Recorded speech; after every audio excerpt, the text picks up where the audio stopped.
नमस्कार, स्वागत है आपका न्यूज़ 18 पर। आपके साथ मैं हूं कंचन डोगरा नेगी और मेरे साथ हैं जीनत सिद्दीकी। बिल्कुल, चलिए चुनावों की हम बात कर रहे हैं। आज छठे चरण का मतदान हो रहा है और लगातार तस्वीरें सामने आ रही हैं, वो भी हम आपको दिखा रहे हैं। और सबसे ज्यादा चर्चा में छठा चरण जो है वो मुख्यमंत्री योगी आदित्यनाथ, क्योंकि प्रत्याशी हैं, इस बार विधानसभा चुनाव लड़ रहे हैं, तो इस वजह से भी है। कड़ी सुरक्षा के बीच जो है मतदान हो रहा है। और अब क्योंकि 9 बजने में बहुत ज्यादा 1 मिनट का वक्त रह गया, उसके बाद इंतजार होगा वोटिंग प्रतिशत का कि भाई कितने प्रतिशत मतदान जो है वो हो चुका है 9 बजे तक। सुबह लगातार तस्वीरें हम आपको दिखा रहे हैं। 2 घंटे का मतदान पूरा हो गया घंटे। तो देखिए 676 कुल उम्मीदवार हैं जीनत, लेकिन सबसे बड़ा और मुख्य चेहरा जो है वो प्रदेश के मुखिया का है, मुख्यमंत्री योगी आदित्यनाथ का है, जो पहली बार विधानसभा का चुनाव लड़ रहे हैं। बीते जितने उन्होंने 5 लोकसभा चुनाव लड़े, अपने ही रिकॉर्ड को तोड़ते हुए रिकॉर्ड जीत उन्होंने हर बार दर्ज की। लेकिन इस बार चुनावी मैदान में जिस सीट से वो है वहां पर सबसे ज्यादा कैंडिडेट्स उतारे गए हैं। कुल 22 उम्मीदवार हैं जो उनको चुनौती देने का दम भर रहे हैं। मुख्यमंत्री योगी आदित्यनाथ के साथ उनके मंत्रियों की भी प्रतिष्ठा दांव पर लगी है। और सबसे बड़ी बात यह है कि ये मुकाबला, ये छठवां चरण इसलिए भी महत्वपूर्ण हो जाता है क्योंकि इस चरण में सबसे ज्यादा वो कैंडिडेट्स हैं जिन्होंने बीजेपी और बसपा का साथ छोड़ के समाजवादी पार्टी को ज्वाइन किया है, जिसमें सबसे बड़ा चेहरा स्वामी प्रसाद मौर्य का है। बिल्कुल, फिर दारा सिंह का भी जिक्र होता है। ओम प्रकाश राजभर तो शुरू में ही पहले ऐसे व्यक्ति रहे सबसे ज्यादा जो बीजेपी को छोड़ देते हैं और फिर असहज स्थिति बनाए रहते हैं। उसके बाद सुरेंद्र सिंह जो हैं वो भी छोड़ते हैं बलिया में और फिर पार्टी के लिए असहज स्थिति बनाते हैं। और क्योंकि मुख्यमंत्री योगी आदित्यनाथ का जिक्र कर रहे हैं तो एक दिलचस्प जानकारी भी दे देते हैं। 18 साल बाद पहली बार ऐसा होगा कि जब कोई मौजूदा मुख्यमंत्री चुनाव लड़ रहा होगा। इससे पहले साल 2003-04 का हम जिक्र करेंगे। मुलायम सिंह यादव ने मुख्यमंत्री रहते हुए गुन्नौर से चुनाव लड़ा था। तब से लेकर अब तक जिसने भी यूपी की सत्ता संभाली वो विधान परिषद के रास्ते ही सीएम की कुर्सी तक पहुंचा, चाहे 2007 में मायावती रही हो, 2012 में अखिलेश यादव या फिर 17 में योगी आदित्यनाथ। और तस्वीरें भी आप देखिए, वोटिंग से पहले उन्होंने पूजा की। हमने विशेष कवरेज जो है इससे जुड़ी हुई भी आपको सुबह दिखाई थी, किस तरह से उन्होंने पूजा की। तो मेरी सहयोगी जीनत ने आपको बहुत महत्वपूर्ण जानकारी दी। लेकिन ये तस्वीरें आप देखिए, ये सुबह सुबह तड़के की तस्वीरें हैं जब मुख्यमंत्री योगी आदित्यनाथ वोट डालने से पहले, पोलिंग बूथ पर जाने से पहले पूजा अर्चना करते हुए तस्वीरों में कैद हुए। गोरखनाथ में किस तरह से पूजा अर्चना उन्होंने की, वो तस्वीरें बजरंग बली के दर्शन भी करते हुए देख सकते हैं आप। गुरु को भी नमन किया उन्होंने, शिवलिंग पर जलाभिषेक किया, गायों को चारा खिलाया, वोटिंग से पहले पूजा अर्चना किए। 6 तस्वीरें आपके टेलीविजन स्क्रीन पर। हमारे साथ हमारे सहयोगी जुड़ चुके हैं, राम गोपाल हमारे साथ मौजूद हैं। उनकी तरफ सबसे पहले चलते हैं। राम गोपाल, मुख्यमंत्री योगी आदित्यनाथ ने वोट दे दिया है, लेकिन इस बार का चुनाव जो है ये नहीं कहा जा सकता कि यहां पर बीजेपी को पिछले बार वाली जो 46 सीटें मिली थी वो मिल जाएगी, क्योंकि टक्कर हर पार्टी ने दे रखी है। और कहते हैं कि पूर्वांचल की जो जनता है वो उलटफेर करने में माहिर है, क्योंकि 2012 में इन सीटों पर बस समाजवादी पार्टी की कुल 32 सीटें आई थी और बीजेपी 8 में सिमट गई थी।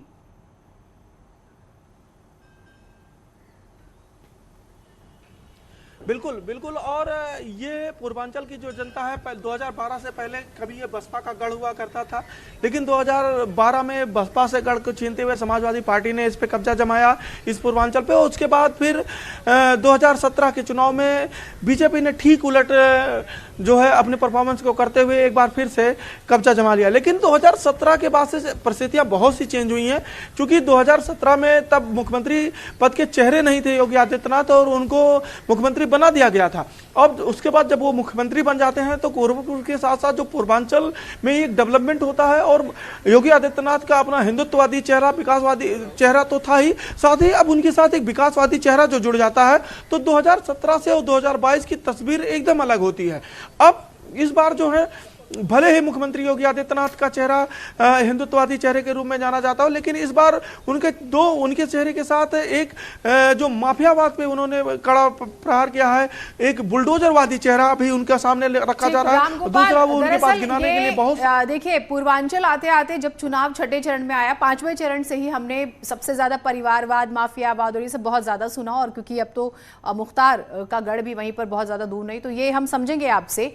पवन भी एक बार देवरिया का जिक्र कर लेते हैं। देवरिया में क्या स्थिति है अभी, क्योंकि शैलामणि त्रिपाठी वहां मैदान में है और बहुत करीबी है मुख्यमंत्री के माना जाता है, और जो वहां का जातिगत समीकरण है जरा फटाफट से बता दीजिएगा दर्शकों को। देखिए, देवरिया की अगर बात करें तो देवरिया में 7 विधानसभा हैं। इसमें से पिछली बार 6 विधानसभाओं पर बीजेपी जीती थी और एक जो विधानसभा है भटपार रानी, वहां से समाजवादी पार्टी के कैंडिडेट जीते थे। तो इस बार बीजेपी की कोशिश यही है कि वो 7 में से 7 विधानसभाएं जीत पाए। अगर जातिगत अगर आप इक्वेशन अगर आप देखती हैं तो कई सारी सीट ऐसी हैं कि यहाँ जैसे देवरिया सदर है, यहाँ वो ब्राह्मण बाहुल्य सीट मानी जाती है, लेकिन उसके ही बराबर में वहाँ मुस्लिम भी आबादी भी है और उसके साथ साथ राजपूत आबादी भी है। तो ऐसी इस समय में फिलहाल मैं पत्थरदेवा सीट पर यहाँ मौजूद हूँ, जहाँ से योगी सरकार के मंत्री कैबिनेट मंत्री सूर्य प्रताप शाही यहाँ से चुन के आते हैं। पिछली बार यहीं से विधायक थे, इस बार यहीं से प्रत्याशी हैं। अब से थोड़ी देर के अंदर वो यहाँ वोट डालने आएंगे। तो इस सीट की भी कमोबेश में स्थिति ऐसी है। मैं आपको अंदर की तस्वीरें दिखाऊंगा। हालांकि क्योंकि अभी सुबह 9 बजे का वक्त है तो लाइनें यहाँ लगी हुई हैं। वोटर अपने घर से निकलकर यहाँ पहुंचे हैं मतदान करने के लिए, अपनी अपनी बारी का इंतजार कर रहे हैं। अगर उनसे बात करें वोटरों से तो उनसे पूछते हैं कि किस तरह के मुद्दे उनके दिमाग में है जब वो वोट डालने पहुंचते हैं। भैया, आप लोग यहाँ वोट डालने आए हैं, क्या कुछ मुद्दा है आपके दिमाग में? सर, विकास का मुद्दा। आप क्या सोच के यहाँ वोट डालने आए हैं? अरे विकास होना चाहिए, कोई सरकार बने, विकास चाहिए। यहाँ से मंत्री जी चुनाव लड़ते हैं, इस बार भी मैदान में हैं। हाँ जी, ठीक है, मंत्री ठीक है, वो जीतेंगे। तो तमाम जो वोटर हैं वो यहाँ अपनी बारी का इंतजार कर रहे हैं। यहाँ पवन लौटेंगे आपके पास। हमारे साथ कुछ खास मेहमान भी जुड़ गए। हमारे साथ मनोज जी हैं, सीनियर जर्नलिस्ट, प्रशांत उमराव जी हैं हमारे साथ बीजेपी से। मैं मनोज जी से एक रिएक्शन ले लेती हूँ। रहमान भी हमारे साथ हम मौजूद हैं इस समय। मैं मनोज जी आपसे एक रिएक्शन लेना चाहूंगी, जैसा कि मैंने अपने सहयोगी से भी पूछा कि ये इस बार जो ये 10 जिले हैं जहां पर 57 सीटें हैं, यहां पर निर्णायक भूमिका में जो रहते हैं वो ओबीसी, दलित और मुस्लिम समुदाय के लोग, ये निर्णायक भूमिका में है जो किसी भी पार्टी को जीत दिला देते हैं। अब इन्हीं मतदाताओं ने 2012 में समाजवादी पार्टी को 32 सीटें दिलाई और बीजेपी को 8, और 2017 में बड़ा उलटफेर करके बीजेपी को 46 सीटें और समाजवादी पार्टी को 2 में लाकर खड़ा कर दिया। इस बार का आप सिनेरियो कैसे देखते हैं, क्या आपको लग रहा है? ये मुश्किल ये है कि न 2012 न 2017 को हम आधार नहीं बना सकते, क्योंकि मतलब हमें यही नहीं पता कि 2012 और 17 में कौन किसके फैक्टर्स रिपीट हो रहे हैं। अभी ये चुनाव इतना ज़्यादा, जैसे अभी एक सज्जन ने बाइट दिया तो उनका देखिए विकास होना चाहिए, सरकार किसी की भी आए, यानी कि विकास शब्द उनके लिए एक न्यूट्रल वर्ड है, वो योगी आदित्यनाथ और अखिलेश पे एप्लीकेबल है। अगले में उन्होंने बिटवीन द लाइन्स कहा कि ठीक है मंत्री हैं वो, ठीक है, मतलब कहने का मतलब कि मंत्री कोई उनके लिए बड़ा पॉजिटिव वर्ड नहीं था। तो अब उन्होंने बिटवीन द लाइन्स जी, इसका मतलब आप ये इशारा कर रहे हैं वोटर दरअसल बहुत क्लेवर है। इस बार की अगर हम चुनाव में देखें, एक साइकोलॉजिकली समझे, वो खुलकर बोल नहीं रहा, वो सबके साथ भी है और नहीं भी है। हाँ, ठीक बात है। मतलब देखिए, वो एक तो अपना मन बताना नहीं चाह रहा, दूसरा ये कि हम लोग आकलन करें तो किस आधार पे करें। ठीक, एक मिनट आपके पास। नहीं, अच्छा माहौल है और भारतीय जनता पार्टी का कमल खिलेगा। सर, क्योंकि यहाँ से 7 विधानसभा देवरिया से आती हैं, तो पिछली बार 6 थी एक समाजवादी पार्टी के पास में, इस बार का माहौल किस तरह का है? 7 के 7 को जीतने का, और उसी हिसाब से जो है वो हम लोगों ने प्रयास किए हैं, कमल के फूल खिलेंगे। तो कृषि मंत्री सूर्य प्रताप सर, शाही मुद्दा सर, अगर मुद्दा सर देखा जाए तो मुद्दा सर कौन सा मेन है अगर यहाँ का जो है पत्थरदेवा की जनता वोट कास्ट करेगी? देखिए, और यहाँ पर विकास को गति दी जाएगी। यहाँ कुछ क्षेत्र पंचायतों के निर्माण किए जाएंगे। इस पूरे विधानसभा के भीतर 5 से 6 क्षेत्र पंचायतों का निर्माण किया जाएगा। उसके काम भी हम लोगों ने शुरू कर दिए थे। सेंसस की वजह से वो अंतिम निर्णय पर नहीं पहुँच पाए, लेकिन वो काम पूरा हो जाएंगे। इसी तरीके से कृषि विश्वविद्यालय की स्थापना के लिए हम लोगों ने जमीन की कार्रवाई शुरू कर दी थी और उस पर कुछ हम लोगों ने काम भी कर दिए थे, लेकिन अभी आगे आने वाले दिनों में उसको पूरा कराया जाएगा। और आदरणीय योगी आदित्यनाथ जी ने इस बात को कहा है कि देवरिया में एक बैतालपुर के निकट जो है चीनी मिल की स्थापना कराई जाएगी। ब्रह्मा शंकर त्रिपाठी ताल ठोक रहे हैं आपके सामने और 7 आपके मित्र भी माने जाते हैं, आ चुके हैं, तो कैसे देख रहे हैं इस वाले चुनाव को? कई बार वो मेरे से चुनाव हारे भी हैं और अभी 2 चुनाव हार करके वो यहाँ पर आए हैं। तो मैं तो यही देख रहा हूँ कि भारतीय जनता पार्टी ही यहाँ से जीतेगी। एक आखिरी सवाल मैम, आप भी यहाँ मतदान करने आई हैं, क्या लग रहा है, क्योंकि फिर से मंत्री जी यहाँ मैदान में हैं? अच्छा लग रहा है, बीजेपी का अच्छा माहौल है, सब लोग बीजेपी को वोट करने जा रहे हैं। तो क्या इस बार भी मंत्री जी जीतेंगे? बिल्कुल, उनके काम के उस पे तो जीतना चाहिए जितना उन्होंने काम किया है। किसानों को लेकर लगातार वादे किए। धन्यवाद हमसे बात करने के लिए। कैमरा पर्सन शर्मा के साथ पवन गौड़, पेपर 18 देवरिया। बस्ती से हमारे साथ रहमान भी जुड़े हुए हैं। बस्ती की जब हम बात करते हैं रहमान, 5 विशेष तौर पर जो है विधानसभाएं आती है। बस्ती वो ज़िला जो सबसे ज़्यादा बाढ़ की मार झेलता है, बस्ती वो ज़िला जो बहुत ज़्यादा गरीब है, और बस्ती वो ज़िला जो लंबे समय से पिछड़ा रह गया। रोज़गार को लेकर हमेशा वो ठगा जाता है। ज़रा बताइए लोग किस तरह से वोट करने पहुँच रहे हैं, क्या उनके मुद्दे हैं, और बहुत उत्साह है क्या? बहुत वोटर्स आ रहे हैं, लग रहा है कि इस बार वोट प्रतिशत बढ़ जाएगा?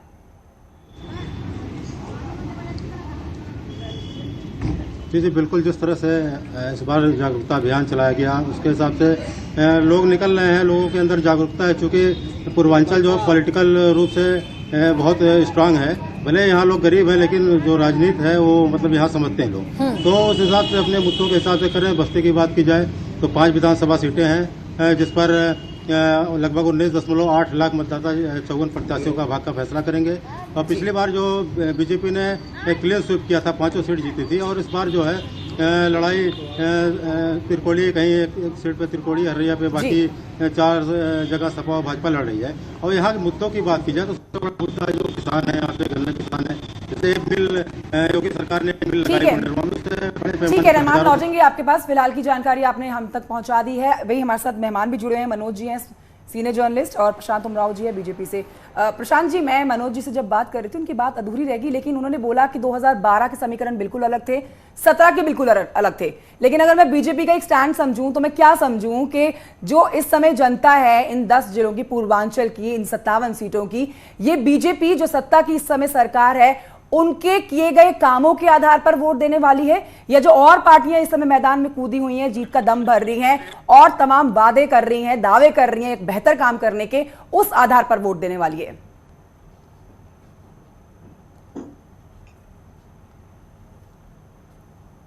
प्रशांत जी,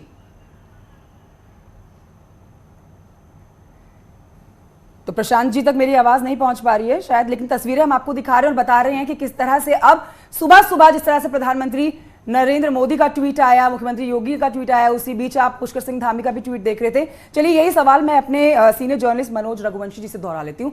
मनोज जी, आप कह रहे थे समीकरण बिल्कुल अलग हो जाते हैं हर बार के मतदान में, लेकिन इस बार के समीकरण आपको क्या बता रहे हो? कि आपकी बात अधूरी रह गई थी, पूरी कर लेते हैं वो बात, कि क्या इस बार के जो ये 57 कैंडिडेट्स 57 सीटें हैं, यहां से जितने भी मतदाता हैं वो इस समय सत्ता की सरकार के कामकाज के आधार पर वोट देने वाले हैं, या फिर जो और पार्टियां बेहतर काम करने के लिए, बेहतर विकास करने का भरोसा दे रही हैं, वादा कर रही हैं, उस आधार पर वोट देने वाले हैं?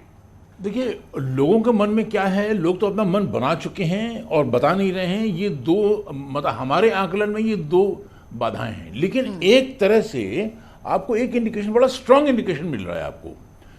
ये इनडायरेक्ट इंडिकेशन है लेकिन डायरेक्ट ही मान लीजिए इसको। अभी मैंने थोड़ी देर पहले मैंने प्रधानमंत्री का भी ट्वीट देखा, पुष्कर धामी का भी ट्वीट देखा, मुख्यमंत्री उत्तराखंड, और दोनों में वही एक बात कही एक वही अपील है कि आप लोग बाहर आइए और वोट दीजिए, और घर से बाहर निकलिए प्लीज़ और वोट दीजिए। और 2 बार मैं प्रधानमंत्री को ये कहते हुए सुन भी चुका हूँ, और उनकी आवाज़ में एक मैंने चिंता देखी है, एक मतलब एक उनकी आवाज़ में एक टोन के अंदर एक स्ट्रांग अपील थी। ये चिंता बीजेपी के अंदर ज़्यादा है। इसका एक इंटरप्रिटेशन, मेरा इंटरप्रिटेशन ये है कि अखिलेश को अगर मान लीजिए वोट की चिंता होती कि भाई मेरे वोट कम पड़ रहे हैं, तो अखिलेश अपील करते ना कि भाई प्लीज़ आप लोग बाहर आइए और प्लीज़ वोट दीजिए। आप लोग क्या कर रहे हैं, घर में बैठे हुए हैं, वोट परसेंटेज गिर रही है। एसपी की जो स्ट्रैटेजी रही है उस पर बात करेंगे, और जो सोशल इंजीनियरिंग दरअसल अखिलेश यादव ने की, लगा कि वो बहुत साइलेंट मोड में है, लेकिन उन्होंने जिस तरह से पार्टी में नेताओं को शामिल कराया, और टाइमिंग पर भी बात करेंगे, कब जब डेट्स आ गई उसके बाद हमने देखा एकदम से भगदड़ मचती है बीजेपी में। कुछ बीजेपी के जो नेता हैं वो भी वोट कास्ट किया, उन्होंने भी, हमारे जो सहयोगी पहुंचे हुए हैं वो बातचीत भी की उन्होंने। जरा सुन लेते हैं, फिर इस पे सवाल करेंगे सर आपसे। मुद्दा सीधे सीधे राष्ट्रवाद और विकास का है, और राष्ट्रवाद और विकास के नाम पर ही भारतीय जनता पार्टी पूरा चुनाव लड़ी है, और उसी आधार पर आगे जो है 10 तारीख को उत्तर प्रदेश में सरकार बनाने जा रही है। इस नाते पहले भी वही विकास और का मुद्दा था, राष्ट्रवाद का मुद्दा था, आज भी वही है। तो मनोज जी, जो मैं सवाल आपसे पूछना चाह रही थी वो ये कि आपने कहा कि ठीक है वोटर तो बहुत क्लेवर नजर आ रहे हैं। जब हम पूर्वांचल की बात करते हैं सर, ये फ्लोटिंग वोटर होता है, ये किसी के साथ हमेशा रहता नहीं है, ये बहुत लास्ट तक भी अपने पत्ते नहीं खोलता। जो स्ट्रैटेजी है, जो सोशल इंजीनियरिंग है, आप राजभर को लेकर आए, आप अपना दल एस कृष्णा पटेल को लेकर आ गए, निषाद समाज से भी लेकर आते हैं, अलग अलग जो छोटे दलों को अखिलेश यादव ने साधा, ये वाकई ग्राउंड पर काम कर रहा है? आपको लग रहा है कि इसका बेनिफिट मिलेगा अखिलेश यादव को? मिलेगा, लेकिन एक बात और है कि जब वेव ज़्यादा स्ट्रांग हो तो ये छोटे छोटे बेनिफिट्स की उतनी ज़रूरत नहीं रह जाती, उतना मैटर नहीं करते।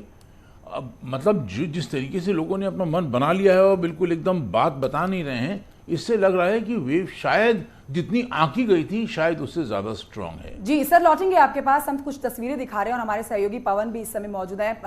पवन, हम तस्वीरें दिखा रहे हैं यहाँ पर सूर्य प्रताप शाही की पथरेवा सीट से, यहाँ पर चुनावी मैदान में हैं और देखिए अपनी धर्मपत्नी के साथ वोट डालने के लिए आए हुए हैं। आपने इनसे बात भी करी है, जीत का दम इन्होंने भरा है और इनको चुनौती देने के लिए जो पार्टियां मैदान में हैं वो भी अपनी जीत की बातें कर रही हैं। इस समय तस्वीरें क्या और नजर आ रही हैं? क्या भीड़ बनती हुई नजर आ रही है? क्या लग रहा है कि भारी संख्या में लोग यहाँ पर मंत्री जी के पीछे पहुंचे हुए हैं वोट देने के लिए?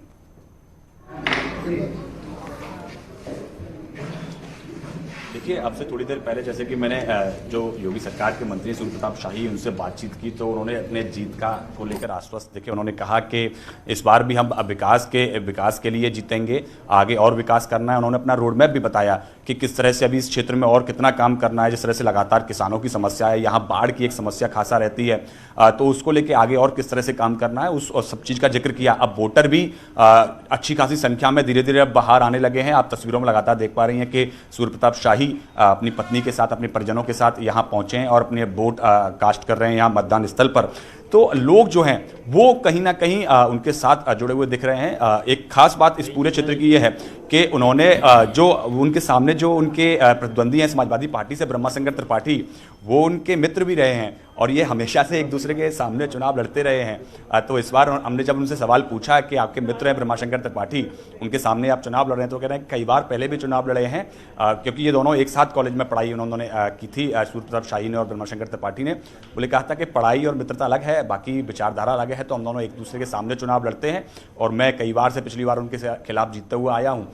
तो इस बार भी उन्होंने अपना जीत को लेकर आश्वस्त दिख रहे हैं। अपना मतदान वो समय कमरे के अंदर कर रहे हैं। तमाम जो लोग हैं वो यहाँ लंबी लंबी कतारों में आए हुए हैं और वो भी यहाँ तमाम जो लोग हैं अपनी बारी का इंतजार कर रहे हैं। लोगों से बात कर लेते हैं। भैया, आप यहाँ आए हैं, क्या कुछ मुद्दा है? जब आप वोट डालने जाएंगे क्या सोच के वोट डालेंगे?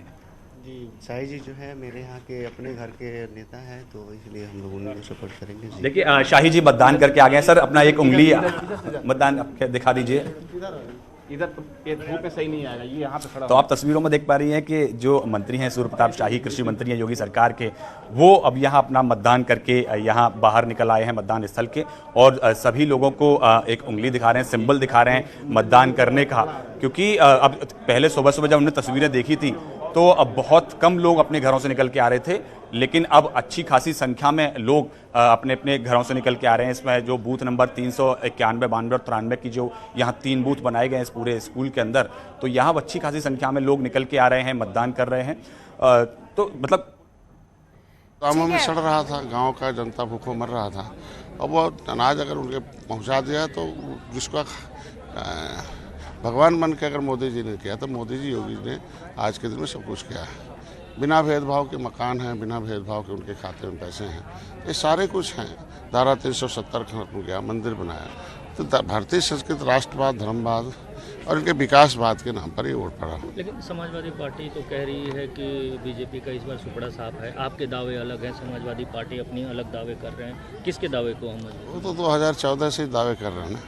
2014 में बड़ा दावा था, 2017 में बहुत बड़ा दावा था, 2019 में सपा बसपा एक हो गई, फिर मैं मोदी जी के साथ खड़ा हो गया, फिर दावा फेल हो गया। फिर 2022 में आप देखिए, हम अपना दल साथ पार्टी है, बहुत वोट है, जनता सब मोदी के साथ है, वोट पड़ेगा। सब इनके दावे ऐसे फिर होते हैं। अच्छा, बिहार सरकार में मंत्री मुकेश सहनी दावा करते हैं कि निषादों के सन्नप मल्लाह हैं, इधर निषाद पार्टी जो है, आप कहते हैं कि निषाद हमारे वोट बैंक है। किसके दावे? जैसे हम तोड़ फोड़ की बात नहीं करते, हमारे यहाँ निषाद राज का किला है। भारतीय जनता पार्टी ने उस इतिहास को पर्यटक स्थल घोषित किया है, उस पर हज़ारों करोड़ रुपए दिया। निषाद राज राम के गले लगे मूर्ति लगा रही है, मत्स्य मंत्रालय अलग किया है। और डॉक्टर संजय अपने समुदाय का वकालत करते हैं मोदी जी योगी के पास। हम संघर्ष करते हैं, हम संघर्षों के नेता हैं हम उनके लिए पूरा जीवन समर्पित कर दिया। हमारे पास एक कैडर है, हमारे पास क्राउड की बात नहीं है, हमारे पास कैश वाले नहीं, कैडर वाले लीडर हैं। और उत्तर प्रदेश है, उत्तर प्रदेश में माँ बहन बेटियों की इज्जत लूटी जाती है या अत्याचार होता है निषादों पर, तो निषाद पार्टी और हमारे कार्यकर्ता जाते हैं। और बिहार में और इस वक्त की बड़ी खबर आपको बता देते हैं कि 9 बजे तक यानी कि 2 घंटे की वोटिंग के प्रतिशत की बात करें तो 8% का मतदान हो चुका है। 7 बजे से वोटिंग शुरू हुई है, 9:19 इस समय हो रहे हैं, लेकिन हम आपको वोट प्रतिशत दिखा रहे हैं 2 घंटे का। 7 से 9 बजे तक 8% की वोटिंग हो चुकी है। पूर्वांचल की 57 सीटों पर लगातार वोटिंग जारी है और आपके सामने वोट प्रतिशत 2 घंटे का। तो अमूमन 9 से 10% के बीच में जो है रहा करता है शुरू के 2 घंटे में, और वही यहाँ पर नजर आ रहा है। 8% वोटिंग हुई है। गोरखपुर से जो आंकड़ा सामने आया वो हम आपको बता रहे हैं, लगातार बात कर रहे हैं। संजय निषाद को भी आपने सुना, क्योंकि निषाद समाज और उन्होंने जिक्र भी किया। देखिए, पूर्वांचल में निषाद समाज का बहुत बड़ा रोल है। प्रियंका गांधी जब महासचिव बनती हैं तो सबसे ज़्यादा इस समाज के लिए काम करने की बातें करती हैं, सबसे ज़्यादा वो यहाँ पर आती हैं, स्पेशली पूर्वांचल में, और जिम्मेदारी भी उन्होंने पूर्वांचल की ली थी।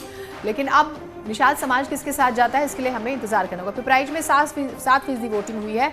तो अलग अलग जगहों से जो जानकारी आ रही है वो हम आपको बता रहे हैं। 7 से 8% के बीच में ही मतदान हुआ है, तो थोड़ा सुस्त ही इसे माना जाएगा, क्योंकि संभावना रहती है या तो सुबह के वक्त बहुत सही हो जाता है या फिर शाम को, दोपहर में थोड़ा सुस्त होता है। तो अब देखिए क्या रहता है, लेकिन कंचन थोड़ा सुस्त ही नजर आ रहा है। थोड़ा सुस्त कह सकते हैं, लेकिन ये भी मान सकते हैं जीनत की जिस तरह से समय आगे बढ़ेगा, पूरा दिन है हमारे पास, शाम है, 6 बजे तक जो वोटिंग होनी है तब तक ये आंकड़ा बढ़े, और उम्मीद करेंगे कि पिछली बार के प्रतिशत से वोट प्रतिशत और बढ़े और भारी मात्रा में मतदाता घरों से बाहर निकले और वोट दें। इसी के साथ एक छोटे से ब्रेक के लिए यहाँ पर रुक जाते हैं, आप कहीं मत जाइए, बड़ी कवरेज। तो ब्रेक के बाद स्वागत है आप सभी का। लगातार हमारी महा कवरेज जारी है। छठे चरण की जो आंकड़े आए हैं वो भी आपको बता दें। वोट प्रतिशत आपके लिए जानना बहुत जरूरी है। गोरखपुर में सुबह 9 बजे तक 8% वोटिंग हुई है, जबकि महाराजगंज जिले में 9%, बलरामपुर में अब तक 8% वोटिंग हुई है, देवरिया में 8%, संत कबीर नगर में 7%, यानी कि कंचन 7 से 8% के बीच में ही है। बिल्कुल, तो ये 2 घंटे का हम वोट प्रतिशत बता रहे हैं जीनत अपने दर्शकों को कि देखिए अब तक जो है कई जिलों में, या यूं कहें कि लगभग सारे ही जिलों में 8% तक की वोटिंग हुई है, और ज्यादा से ज्यादा अगर देखें ये आंकड़ा बड़ा है तो सिर्फ और सिर्फ 9% वोटिंग दर्ज की गई है महाराजगंज में। आपको ग्राफिक्स के जरिए आइए समझाने की कोशिश करते हैं कि आज जिन 10 जिलों में वोटिंग हो रही है 57 सीटों पर, वहां पर एक एक करके बताते हैं कि किस जिले में कितनी वोटिंग अब तक हो चुकी है। देवरिया देखिए, यहां पर 8% का मतदान हो चुका है, 8% वोटिंग देवरिया में हो चुकी है। दूसरी तरफ अगर बात गोरखपुर की करें तो यहां पर भी 8% का मतदान जीनत हो चुका है। बिल्कुल, और ये हम ग्राफिक्स के जरिए बकायदा देखिए, हमारी ग्राफिक्स टीम भी लगातार काम कर रही है, और आप तक जो है बलरामपुर का 8% का आंकड़ा लगातार हम ग्राफिक्स के जरिए जो है आप तक सारी जानकारियां पहुंचा रहे हैं। बलरामपुर में 8% वोटिंग हुई है, गोरखपुर का भी हमने जिक्र किया। उसके बाद अगर हम बात करें संत कबीर नगर की तो यहाँ पर 7% वोटिंग हुई है। संभावना है कि ये वोट प्रतिशत बढ़ेगा, उत्साह है। हम पूर्वांचल की बात कर रहे हैं, जहां पर हर घर में नेता माना जाता है, हर चौक चौराहे पर राजनीति की बातें होती हैं। आप जयप्रकाश का जिक्र करें या फिर चंद्रशेखर जो प्रधानमंत्री बने उनका जिक्र करें, तो ऐसे बड़े नेता पूर्वांचल से आए हैं, तो जो बहुत ज्यादा महत्वपूर्ण है। और रामगोपाल हमारे साथ गोरखपुर से जुड़े हुए हैं, ऋषभ मणि जो है कुशीनगर से, अमित गंजू हमारे साथ गोरखपुर से हैं, राजीव सिंह बलिया से जुड़े हुए हैं। मैं एक बार कुशीनगर का जिक्र कर लेती हूँ। ऋषभ, जरा कुशीनगर की स्थिति बताइएगा, क्या वोटर्स खूब आ रहे हैं, क्या वहां पर इस वक्त तस्वीरें बनी हुई हैं, जरा बताइए।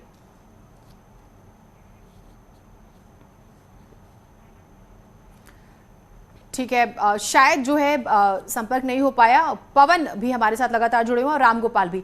रामगोपाल, जब हम गोरखपुर की बात करते हैं सबसे ज्यादा चर्चा में, और मुख्यमंत्री की तो बात हो ही रही, लेकिन जो सीटें हमने देखा कि जिस तरह से समाजवादी पार्टी ने घेरेबंदी की है उसे आप नजरअंदाज नहीं कर सकते, कतई नहीं कर सकते। आप वो राजभर को लेकर आते हैं, निषाद समाज को लेकर आते हैं, छोटे छोटे दलों को, अपना दल को लेकर आते हैं, तो वहां पर काम तो किया है समाजवादी पार्टी ने, अखिलेश यादव ने।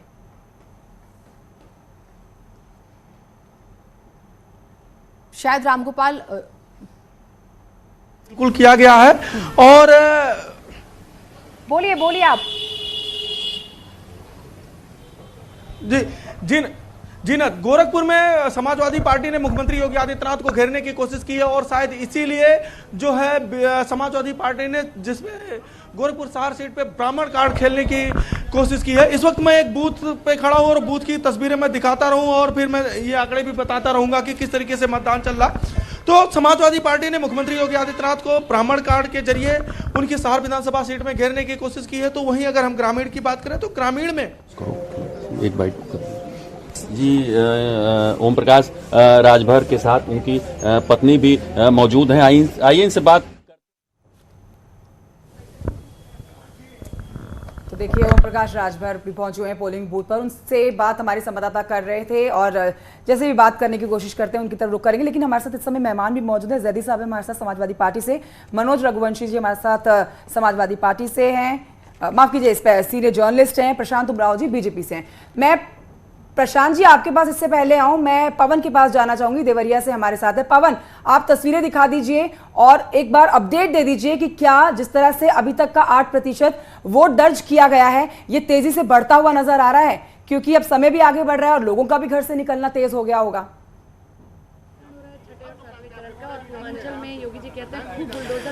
देखिए जो अगर सुबह 9 बजे तक की अगर मतदान की बात करें तो 8.4% देवरिया पूरे जिले के अंदर हो चुका है। मैं इस समय पथरदेवा सीट पर खड़ा हुआ हूं। यहां अब से थोड़ी देर पहले सूर्य प्रताप शाही जो कि जो सरकार में मंत्री हैं वो अपना वोट डाल के गए थे। अभी जो यहां समाजवादी पार्टी के उम्मीदवार हैं उनके सामने ब्रह्म प्रकाश त्रिपाठी जी वो यहां अभी पहुंचे हैं बूथ पर, यहां तमाम स्थिति का जायजा ले रहे हैं।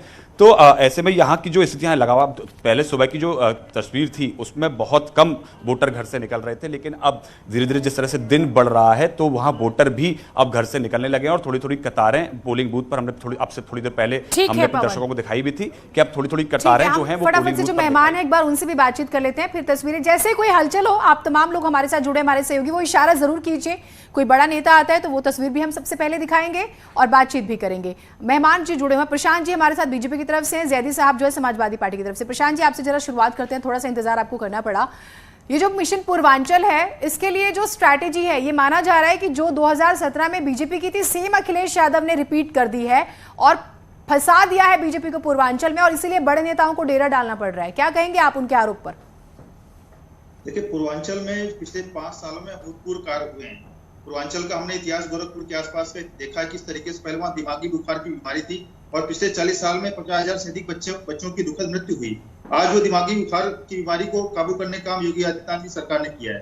कुशीनगर में इंटरनेशनल एयरपोर्ट बनाया, खाद कारखाना जो कई सालों से बंद पड़ा था, किसने सोचा था कि योगी सरकार आएगी खाद कारखाने को दोबारा चालू करेगी। इसके अलावा जो 2 स्टेट यूनिवर्सिटी पूर्वांचल एक्सप्रेसवे, ये सारे काम वहां पर गोरखपुर और प्रशांत जी मैं माफी चाहूंगी बीच में रोक रही हूं, लेकिन जब हम पूर्वांचल की बात करते हैं सर, पूर्वांचल का किसान पश्चिम के किसान की तरह संपन्न नहीं है।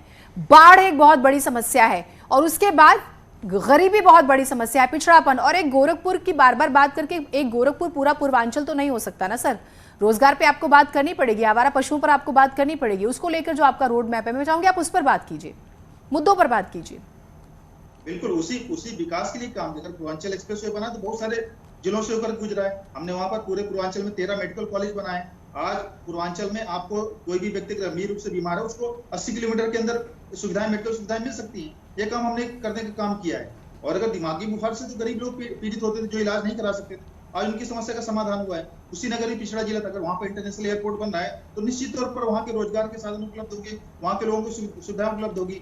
जो खाद कारखाना इतना बड़ा उसमें जो हजारों लोग उसको रोजगार देता था, आज खाद कारखाना चालू हो दोबारा हजारों लोगों को प्रत्यक्ष और अप्रत्यक्ष रूप से रोजगार मिलेगा। तो हम रोजगार की बात करें, विकास की बात करें, सभी चीजों ठीक है सर, इसी पर रिएक्शन ले लेते हैं जैदी साहब से, समाजवादी पार्टी से जैदी साहब भी हमारे साथ मौजूद है। जैदी साहब, प्रशांत जी की बात से आप कुछ सरोकार रखते हैं, तारुफ रखते हैं, क्योंकि देखिए आपने 2012 में जीत दर्ज की थी, आप उससे ज्यादा सीटें लाने वाले हैं या उससे कम जाएगा आंकड़ा या फिर एक नया इतिहास बनने वाला है, ये तो 10 तारीख को साफ होगा। लेकिन क्या आपकी पार्टी जिसने इतना ज्यादा प्रचार किया है इस बार 2022 के चुनाव में, वो किस आधार पर जीत की अपनी बात कर रही है? क्या ऐसे मुद्दे हैं आपके पास जो बीजेपी ने नहीं करे, बीजेपी ने उन पर काम नहीं करा? मैं आपकी भी बात तो करना चाहता हूँ, तभी आप समाजवादियों की घेराबंदी किस तरह से हो, बल्कि समाजवादियों की घेराबंदी न कह करके ये जनता की घेराबंदी है। माननीय राष्ट्रीय अध्यक्ष अखिलेश यादव जी के नेतृत्व, जनता ने इनको घेरा है, इनके वादे, इनके जुमले, इनके झूठ। और अभी मैं सुन रहा था, निषाद पार्टी के बड़े नेता थे जो कह रहे थे कि निषाद समाज पटेल समाज संस्थान है। मैं बता दूं, संजय निषाद जी बड़े नेता हैं मगर कोई किसी का ठेकेदार नहीं है वोट देने। आपने देखा निषाद समाज को उन्होंने ठगने का काम किया था। लखनऊ में इन्होंने बुला करके निषाद समाज का आरक्षण की बात नहीं की और उनसे भी इन्होंने झूठ बोला।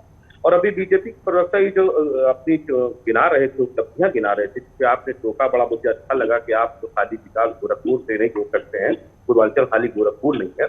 इनको ये भी याद होना चाहिए कि ये वही पूर्वांचल है जहां पर लाशें तैर रही थी और ये वही पूर्वांचल है जहां ज़ैदी साहब, फिर मैं आपको भी टोकूंगी जरा और फिर मैं आपको भी कुछ आंकड़े बता देती हूँ। मुझे लगता है कि आपको भी इस पर सुनना चाहिए, इस पर बात करनी चाहिए। टिकटों का वितरण जब आप करते हैं तो थोड़ा सा ध्यान से सुनिएगा। 22% दलितों को, 16% मुस्लिम्स, 14% यादव, 27% गैर जाटा ओबीसी और 21% सामान्य वर्ग। मैं नंबर्स में भी बता देती हूँ। आप जो है 348 सीटों पर एसपी लड़ती है, 55 जो है वो सहयोगी दलों को देती है। उसमें कैसे 53 मुस्लिम्स, 3 कायस्थ, 45 यादव, 20 ठाकुर, 21 ब्राह्मण, 70 दलित। सर, आप संजय निषाद पर जो प्रश्न उठा रहे थे, आपने जो सोशल इंजीनियरिंग की है, आपने तो उस चीज को सेंटर में रखा है। देखिए, ऐसा है, ये आपके देखने का नजरिया है। हमने योग्य उम्मीदवारों आपने लिस्ट निकाली है सर, आपने कैंडिडेट्स तय किए। मैं तो आपकी बात को ही आगे बढ़ा रही हूँ और आप ही के नंबर्स के हिसाब से। हमने किसी जात राजनीति के आधार पर किसी की वोटिंग नहीं करी है। हमने जो है वो योग्य उम्मीदवारों के, माननीय राष्ट्रीय अध्यक्ष जी ने जो योग्य उम्मीदवार थे उनका हिसाब से बंटवारा करके हमने टिकट देने का कार्य किया। और हमने जहां पर देखा है कि जिस नेताओं में दम था, जिनमें नेतृत्व करने की क्षमता थी, जो वाकई जो थे वो इस लायक थे, योग्य उम्मीदवार थे, हम राष्ट्रीय अध्यक्ष जी ने उनको। फिर मैं आपसे एक और सवाल पूछ लूंगी, क्योंकि अगर आप सुनिए ना ज़ैदी साहब, आपने योग्य उम्मीदवार कहा, मैं इसी चरण की बात कर लेती हूँ। 60% दागी समाजवादी पार्टी के हैं मैदान में, बीजेपी के 39%, कांग्रेस के 36%, बीएसपी के 32%, आपके 10%। सर, योग्यता का पैमाना क्या है? बाहुबल, धनबल? नहीं, योग्यता का पैमाना है उनके नेतृत्व करने की क्षमता। वो गरीबों को विकास, उनको गरीबों को बढ़ावा दे सकते हैं, गरीबों की बात को समझ सकते हैं, अपनों के बीच बैठ सकते हैं, ना कि भारतीय जनता पार्टी की तरह उनके मंत्री बाद में माफी मांग रहे हैं कि मैं जनता को समझ नहीं दे पाया। अभी हाल ही में एक वीडियो जारी हुआ है, हमने उनको टिकट दिया है कि जनता के दुख दर्द को समझो, जनता के बीच में बैठ करके जनता की बात करें। ठीक है सर, आपकी पार्टी हो गई, समाजवादी पार्टी हो गई, बसपा हो गई, कांग्रेस हो गई, बीजेपी हो गई, तमाम पार्टियां। लेकिन हम इस बीच अगर गोरखपुर जिले की बात करें तो यहाँ पर जो एक बड़ा उलटफेर करते हैं और जीत हार तय करते हैं तो वो अपने सेपरेट निर्दल लड़ने वाले और अलग से छोटे दल जो हैं उनको भी हम नजरअंदाज नहीं कर सकते हैं। तो इस पर मैं मनोज जी से रिएक्शन ले लेती हूं, क्योंकि देखिए मनोज जी, अगर हम गोरखपुर की तरफ जाएं तो यहां पर सबसे ज्यादा उम्मीदवार हैं इस वक्त, और यहां सिर्फ बीजेपी, कांग्रेस, समाजवादी पार्टी, बसपा ही नहीं बल्कि तमाम ऐसे छोटे दल भी हैं जो अपनी जीत की बात कर रहे हैं और ये एक बड़ा उलटफेर भी कर देते हैं। तो आपका एनालाइज क्या बोल रहा है कि क्या ये छोटे दल, निर्दलीय जो चुनावी मैदान में उम्मीदवार हैं, इनकी तरफ से बड़ा उलटफेर होना एक संभव माना जा सकता है? देखिए, मुझे तो बड़ा उलटफेर, मतलब कम से कम वोटर की परसेंटेज में तो बड़ा उलटफेर तो नज़र ही नहीं आ रहा। मतलब वो तो अब ये तो 8% हम लोग दिखा रहे हैं, शायद एक्चुअली 7.62% है गोरखपुर में इसमें वोट परसेंटेज। तो 2 घंटे में अगर 7.62 है तो ये इसमें बड़ा उलटफेर क्या है? ये तो वैसे ही गंभीर बात है, मतलब चिंता का विषय है। मतलब सर, बढ़ेगा ना ये आंकड़ा? अभी तो सुबह सुबह का समय है, देखिए अभी तो टाइम ही कितना बीता है, लेकिन शाम तक वोटिंग होनी है। ये ओपनिंग बैट्समैन है, मतलब योगी आदित्यनाथ बीजेपी के ओपनिंग बैट्समैन हैं। अगर ओपनिंग बैट्समैन तो रन भी ज्यादा बनाते हैं ना, तो उनकी प्रेरणा से तो लोगों को ज्यादा निकलना चाहिए।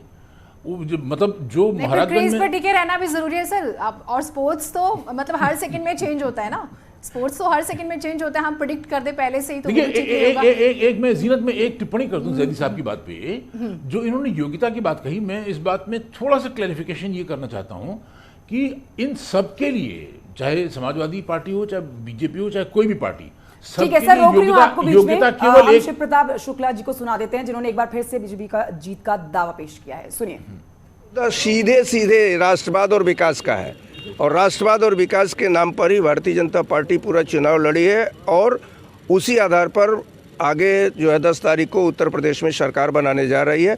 इस नाते पहले भी वही विकास और का मुद्दा था, राष्ट्रवाद का मुद्दा था, आज भी वही है। आप अपनी बात पूरी करिए, फिर मैं प्रशांत जी से एक सवाल लेना चाहूंगी।